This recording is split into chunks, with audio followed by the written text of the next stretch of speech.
Ah, the physician's tale. What a lesson he has in store for you. I'm Geoffrey Chaucer, author of the Canterbury Tales. Now our physician, doctor if you will, was a bit of a slippery fellow. Rather than humbly helping his patients, he filched gold out of their pestilence. Whether it was a cause or an effect of his lack of spirituality, the physician was a greedy man. But I will now let the physician tell the tale himself.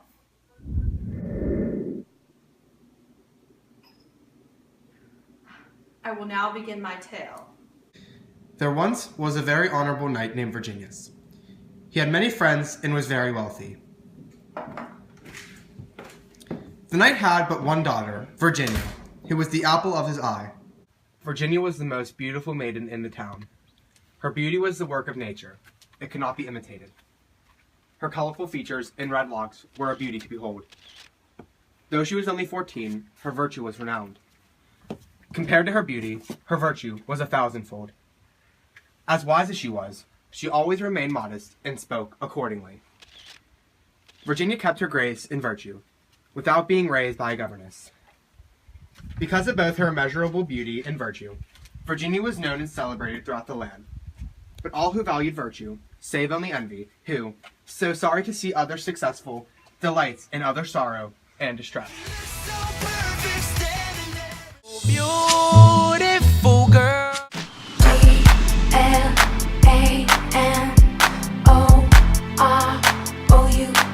yeah. Our story began one day when Virginia was walking into town. The judge was loitering outside his courthouse.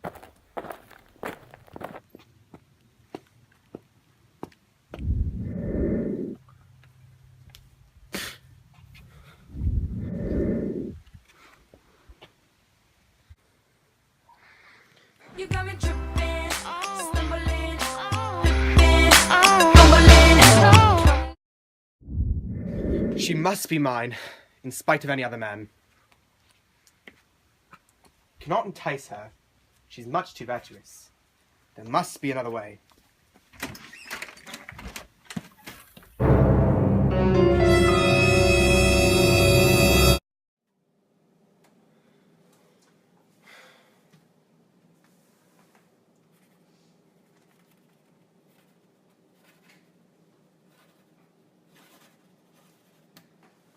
Send for a man, bold and slick. He should know how to do the trick.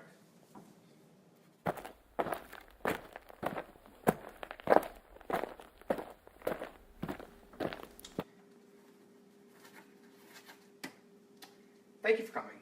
Now, there's a girl who must be mine. I assume you can be of some assistance. Being the sly fellow I am, I, Claudius, can solve your problem, Judge Appius. You must be very secret about this. Here's a little something for your trouble.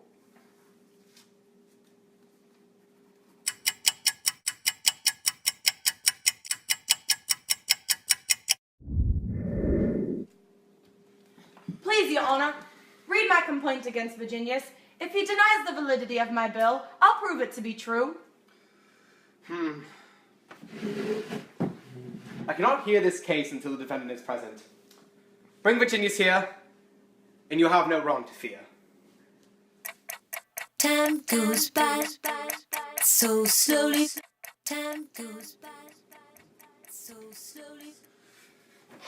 Where are those two? Good evening, Your Honor. Virginius. Now that the defendant is here, I shall read the plaintiff's charge. Dear Judge Appius, this knight Virginius now holds my servant. He was stolen from me long ago. He may claim that this girl is his daughter, but it is all an act.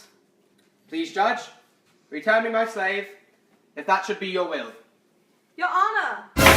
I declare that the servant be returned to Claudius. Thank you, Your Honor. Bring the girl at once.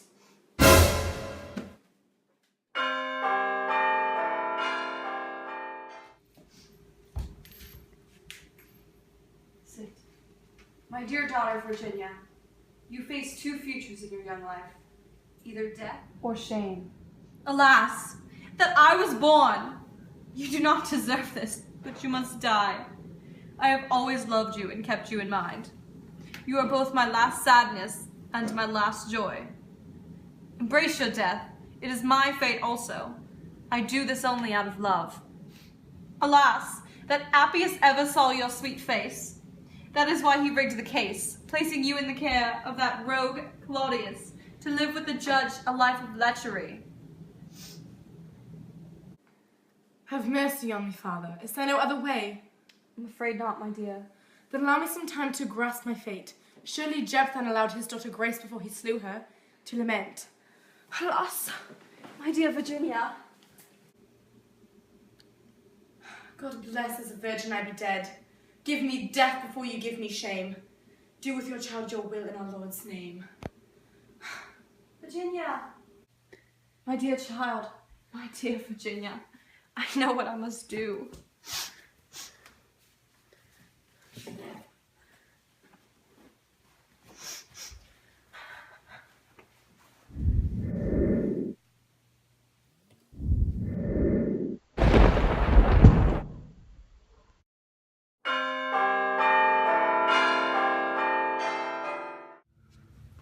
Appius, you asked for Virginia. Now here she is. What is this? You'll be hanged for this at once. You lecherous judge! You will be jailed for this! The judge later killed himself in prison, while Claudius hanged for his part in the crime. Hanged? Did you hear that?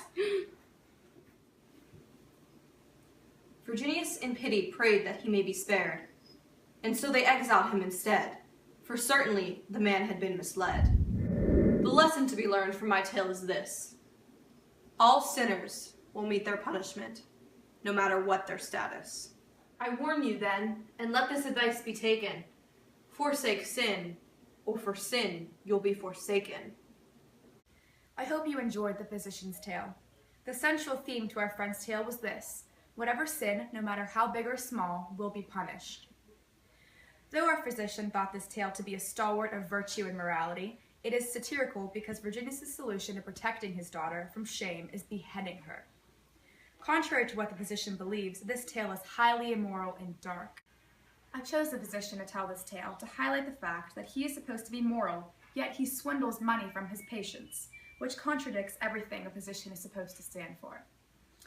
Just as the physician believes that the tale is moral, people believe him to be moral, yet he represents the deadly sin of avarice. There is much to be learned from the physician's tale, but I leave you with this: forsake sin, or for sin you'll be forsaken.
Rhymes are creating, and everybody knows that JJ Fast devastating. We know you like us, girl. 'Cause when you're 15, somebody tells you they love you, you gotta believe them. And when you're 15,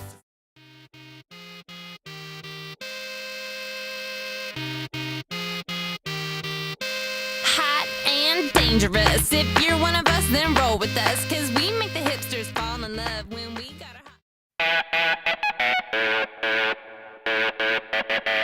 Oh, I just wanna take you anywhere that you like. We could go out any day, any night.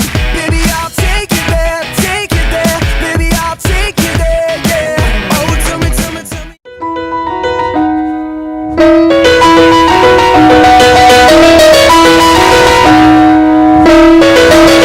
You can't take me seriously in this outfit. Making my way downtown, walking fast, faces.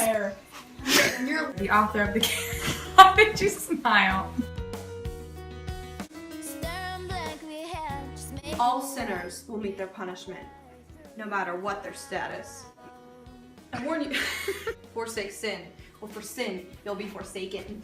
Forsake sin, or for sin you shall be forsaken! I warn you then, and let this advice be taken. Forsake sin, or for sin you'll be forsaken.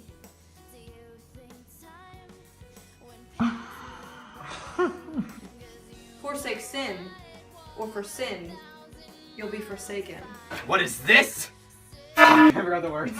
Lecherous judge! You're down for this, you lecherous judge! You lecherous judge!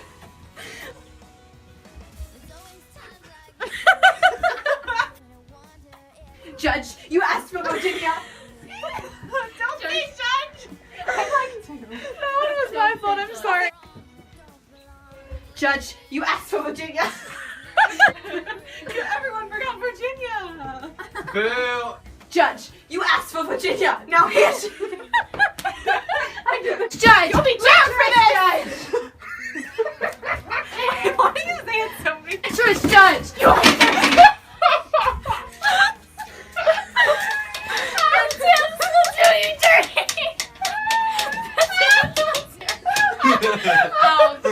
You lecherous judge, you lecherous!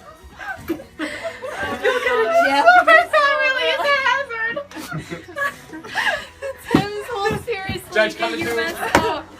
Lecherous judge! You'll be down for this! I smiled at the camera, I think. Lecherous judge! You'll be down for this! Was that, well, should we watch that? Like, was that... You asked for Virginia. Here she is. That